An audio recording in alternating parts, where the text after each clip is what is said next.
चलिए एक दुनिया की कल्पना करते हैं। एक ऐसी दुनिया जहां झूठ बोलना असंभव है, शारीरिक रूप से नामुमकिन। आप कोशिश भी करें तो मुंह से सच ही निकलेगा। आज हम इसी विचार के हर पहलू की गहराई से पड़ताल करने वाले हैं। हाँ। हमारे पास जो स्रोत हैं वो हमें एक सवाल के दो छोरों पर ले जाते हैं। क्या ये दुनिया एक आदर्श समाज, एक यूटोपिया होगी जहां सब कुछ पारदर्शी और सच्चा है, या फिर ये एक भयानक हकीकत, एक डायस्टोपिया बन जाएगी जहां सच एक हथियार की तरह इस्तेमाल होगा। हमारा मिशन इसी उलझन को सुलझाना है। और ये सवाल सिर्फ हाँ या ना में जवाब देने वाला नहीं है।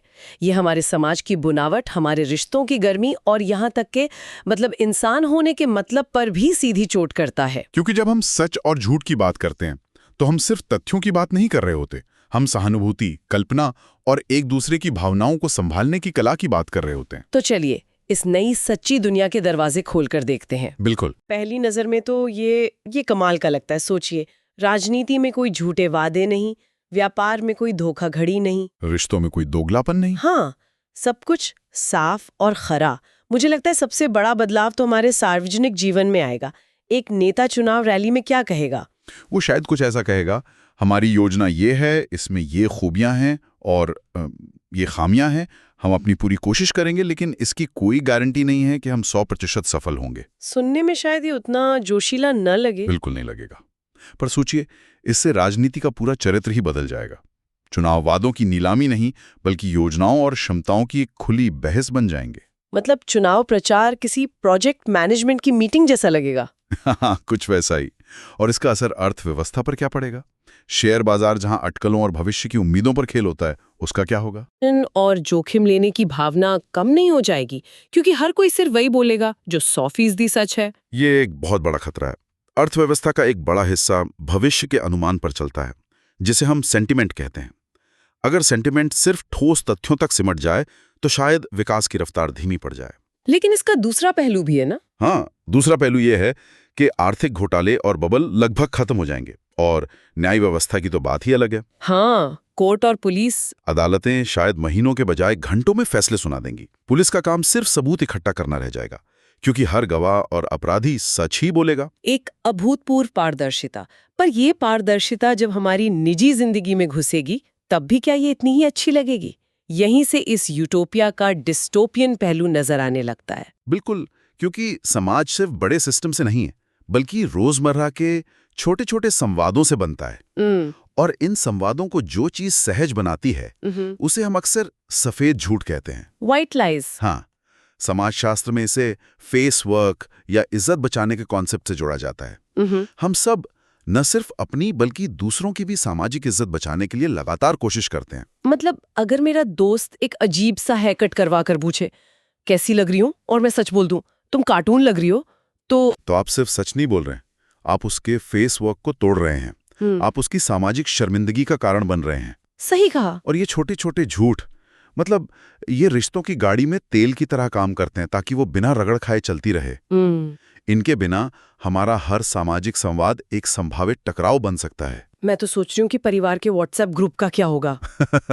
वो तो एक डिजिटल महाभारत बन जाएगा। हर रिश्तेदार बिना किसी फिल्टर के अपनी राय दे रहा है। वो तो आज भी कुछ कम नहीं है, पर तब तो हालात बेकाबू हो जाएंगे। लेकिन चलिए मजाक से हटकर एक गंभीर स्थिति के बारे में सोचते हैं। एक डॉक्टर है जिसे अपने मरीज को बताना है कि उसके पास ज्यादा वक्त नहीं है। आज डॉक्टर इस सच को धीरे धीरे उम्मीद की एक पतली परत के साथ बताता है। उस दुनिया में क्या होगा? उस दुनिया में डॉक्टर को सीधे कहना पड़ेगा, आपके पास 2 महीने हैं।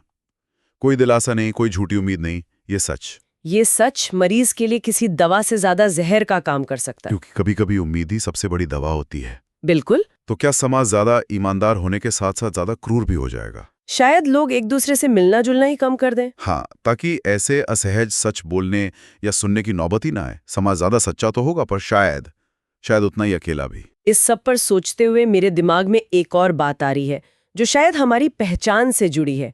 हम अब तक सामाजिक सच्चाइयों की बात कर रहे हैं, पर हमारी कल्पना, हमारी कहानियों का क्या होगा? सिनेमा, साहित्य, कला, ये सब तो एक तरह से संगठित और खूबसूरत झूठ पर ही टिके हैं। ये इस विचार प्रयोग का सबसे पेचीदा पहलू है। क्या एक एक्टर अभिनय कर पाएगा? अभिनय का तो सारी यही है कि आप वो होने का दिखावा करें जो आप नहीं हैं। तो अगर कोई एक्टर झूठ नहीं बोल सकता तो क्या वो मंच पर जाकर कह पाएगा मैं हैमलेट हूं? शायद नहीं। उसे कहना पड़ेगा मैं एक एक्टर हूं जो हैमलेट का किरदार निभाने की कोशिश कर रहा हूं। इससे तो पूरा जादू ही खत्म हो जाएगा। और रहस्य रोमांच की कहानियों का क्या होगा? हर जासूसी कहानी पहले पन्ने पर ही खत्म हो जाएगी क्योंकि कातिल से पूछते ही वो सच बता देगा। तो फिर कला का रूप ही पूरी तरह बदल जाएगा। शायद फिक्शन की जगह ऑटो फिक्शन या हाइपर रियलिस्टिक डॉक्यूमेंट्रीज ले लेंगी। कहानी सुनाने का मकसद मनोरंजन से ज्यादा साझा की गई सच्चाई को समझना बन जाएगा। और सिर्फ बड़ी कला ही क्यों, हमारी जिंदगी की छोटी छोटी खुशियां भी तो प्रभावित होंगी। सरप्राइज पार्टी जैसी कोई चीज नहीं होगी। बच्चों के लिए सांता क्लॉज या परियों की कहानियों का कोई अस्तित्व नहीं होगा। जिंदगी का सारा रोमांच ही खत्म हो जाएगा। सब कुछ पहले से पता होगा, हर पल अनुमानित होगा। लेकिन क्या इसका एक दूसरा पहलू भी है? मतलब व्यक्तिगत विकास के नजरिए से सोचें तो जब कोई आपकी झूठी तारीफ नहीं करेगा, जब आपको हर चीज पर खरी और सच्ची प्रतिक्रिया मिलेगी। हाँ, तो क्या इससे हम बेहतर इंसान नहीं बनेंगे? अगर मेरी प्रेजेंटेशन बोरिंग है और मेरा सहकर्मी मुझे यही बताता है तो अगली बार मैं सुधार कर सकती हूँ। हाँ, ये सच है कि प्रतिक्रिया सीधी मिलेगी, पर क्या हर कोई उस प्रतिक्रिया को झेल पाएगा? अच्छा। हो सकता है कि तेजी से सुधार करने के बजाय बहुत से लोग कोशिश करना ही छोड़ दें। रचनात्मकता और नए प्रयोगों के लिए एक सुरक्षित माहौल की जरूरत होती है, जहां आप बिना आलोचना के डर के गलतियां कर सकें। और शायद इस दुनिया में वो सुरक्षित माहौल ही खत्म हो जाए। ये एक दोधारी तलवार है। और रिश्तों का क्या होगा? जो रिश्ते इस क्रूर ईमानदारी की दुनिया में टिकेंगे वो यकीनन बहुत मजबूत होंगे, है ना? चट्टान की तरह मजबूत होंगे, क्योंकि वो किसी भ्रम पर नहीं बल्कि ठोस हकीकत पर टिके होंगे। लेकिन कितने दिल टूटेंगे इसका भी अंदाजा लगाइए। आज लोग धीरे धीरे दूर होते हैं, बहाने बनाते हैं ताकि दूसरे को कम चोट पहुंचे। उस दुनिया में एक साथी दूसरे से सीधे कहेगा मुझे अब तुमसे प्यार नहीं रहा। कोई नरम तरीका नहीं, कोई चेतावनी नहीं, सीधा भावनात्मक प्रहार। समाज भावनात्मक रूप से शायद ज्यादा परिपक्व बने, पर शायद उतना ही ठंडा और कठोर भी हो जाए। हर कोई अपनी भावनाओं का कवच पहनकर घूमेगा। चलिए अब इसे अगली पीढ़ी के नजरिए से देखते हैं। बच्चों की परवरिश पर इसका क्या असर पड़ेगा? माता पिता बच्चों को बहलाने के लिए छोटी छोटी बातें भी नहीं कह पाएंगे। जैसे, बेटा इंजेक्शन में चींटी के काटने जितना ही दर्द होगा। हाँ। उन्हें कहना पड़ेगा हाँ बेटा इसमें बहुत दर्द होगा। इससे एक दिलचस्प स्थिति पैदा होगी। बच्चों का अपने माता पिता पर भरोसा अटूट होगा। उन्हें पता होगा कि उनके माँ बाप कभी किसी भी हालत में झूठ नहीं बोलते। लेकिन साथ ही शायद दुनिया को लेकर उनका डर भी बढ़ जाएगा। बिल्कुल, उन्हें दुनिया की कठोर सच्चाइयों का सामना बहुत कम उम्र में करना पड़ेगा। पर समाज में पाखंड खत्म होने से नैतिक शिक्षा बहुत स्वाभाविक हो जाएगी। बच्चे जो देखेंगे वही सीखेंगे, क्योंकि कथनी और करनी का भेद मिट जाएगा। और आज के दौर की सबसे बड़ी चीज सोशल मीडिया, उसका तो पूरा इकोसिस्टम ही ढह जाएगा। हाँ, इन्फ्लुएंसर कल्चर का क्या होगा, जो काफी हद तक एक बनाई हुई आदर्श जिंदगी पर टिका है। वो कल्चर तो रातों रात खत्म हो जाएगा। कोई भी फिल्टर लगाकर अपनी परफेक्ट छुट्टियों की तस्वीरें नहीं डाल पाएगा, क्योंकि वो एक झूठ होगा।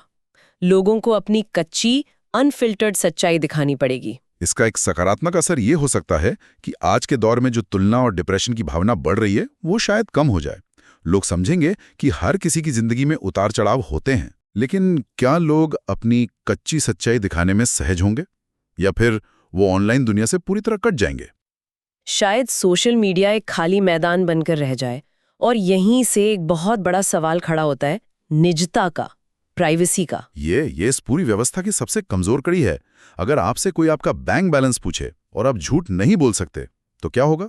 या कोई आपसे आपकी सबसे गहरी असुरक्षा के बारे में पूछे और आपको सच बताना पड़े। व्यक्तिगत सीमाओं की पूरी धारणा ही खत्म हो जाएगी। मुझे तो लगता है कि इंसान झूठ बोले बिना भी धोखा देने के तरीके निकाल लेगा। मतलब? शब्दों का ऐसा चयन किया जाएगा कि तकनीकी रूप से वो सच हो पर उसका मतलब भ्रामक हो। वकील और राजनेता शायद इस कला में माहिर हो जाएंगे। ये बिल्कुल संभव है। क्या ऐसे समाज और भी ज्यादा जटिल और थकाऊ नहीं हो जाएगा, जहां हर शब्द के 100 मतलब निकालने पड़ेंगे? हाँ। या फिर इसका एक और नतीजा हो सकता है, समाज शायद एक नए नियम पर चलने लगे, डोंट आस्क डोंट टेल। पूछो मत, बताओ मत। लोग एक दूसरे से निजी सवाल पूछना ही बंद कर देंगे ताकि उन्हें खुद भी असहज सवालों के जवाब न देने पड़े। संवाद बहुत सतही और कामचलाऊ हो जाएगा। और गहरी दोस्ती और रिश्ते बनाना और भी मुश्किल हो जाएगा, क्योंकि गहराई के लिए आपको एक दूसरे की कमजोरियों को जानने और साझा करने की जरूरत होती है। हम एक दूसरे के बारे में सब कुछ जानने या कुछ भी ना जानने के दो चरम छोरों के बीच फंस जाएंगे। तो इन सब का क्या मतलब है? इस पूरी बातचीत के बाद हम कहाँ पहुँचते हैं? क्या झूठ कुछ हद तक एक सामाजिक जरूरत है? स्रोत का यही तर्क है कि समस्या झूठ के अस्तित्व में नहीं, बल्कि उसके इरादे और दुरुपयोग में है। जब झूठ का इस्तेमाल धोखा देने, किसी को नुकसान पहुंचाने या अपना फायदा करने के लिए होता है, तो वो विनाशकारी है। लेकिन जब उसका इस्तेमाल किसी की भावनाओं की रक्षा करने, किसी को सुरक्षित महसूस कराने या किसी को सुखद आश्चर्य देने के लिए होता है, बिल्कुल, तो वो समाज में एक जरूरी संतुलन बनाता है। सच एक शक्तिशाली औजार है, लेकिन हर औजार की तरह इसका इस्तेमाल भी सोच समझकर करना पड़ता है। इंसान हर समय हर रूप में शुद्ध सच को झेलने के लिए भावनात्मक रूप से तैयार नहीं होता। शायद प्रकृति ने हमें ये चुनने की क्षमता इसीलिए दी है कि क्या कहना है, कैसे कहना है और कब कहना है। यही चुनाव हमें मशीन से अलग इंसान बनाता है। हम स्थिति को समझते हैं, सामने वाले की भावनाओं का अंदाजा लगाते हैं और फिर तय करते हैं कि कौन सा सच किस रूप में कहना सही होगा। बिल्कुल। मतलब अगर ये चुनने की आजादी ही छीन ली जाए तो समाज मशीनी तौर पर ईमानदार तो हो जाएगा, पर भावनात्मक रूप से बंजर हो जाएगा। हम इंसानों की तरह नहीं, बल्कि सच उगलने वाली मशीनों की तरह व्यवहार करने लगेंगे। और सहानुभूति और करुणा जैसे मानवीय गुण शायद अपनी अहमियत खो देंगे। सही बात है। आज की बातचीत हमें एक दिलचस्प मोड़ पर छोड़ती है। स्रोत ये कहता है कि सच और झूठ के बीच चुनने की क्षमता ही हमें इंसान बनाती है। लेकिन एक पल को सोचिए, क्या हो अगर असली चुनाव झूठ और सच के बीच ना हो, बल्कि सच के अलग अलग रूपों के बीच हो। एक सच है जो सिर्फ तथ्य है, ठंडा और कठोर, और एक सच वो है जिसमें सहानुभूति, संदर्भ और समय का ध्यान रखा गया हो। क्या सच्ची ईमानदारी का मतलब सिर्फ तथ्यों को बेरहमी से बयान कर देना है, या फिर सच को इस तरह कहना है कि वो रिश्ते जोड़े तोड़े नहीं? इस पर सोचिएगा।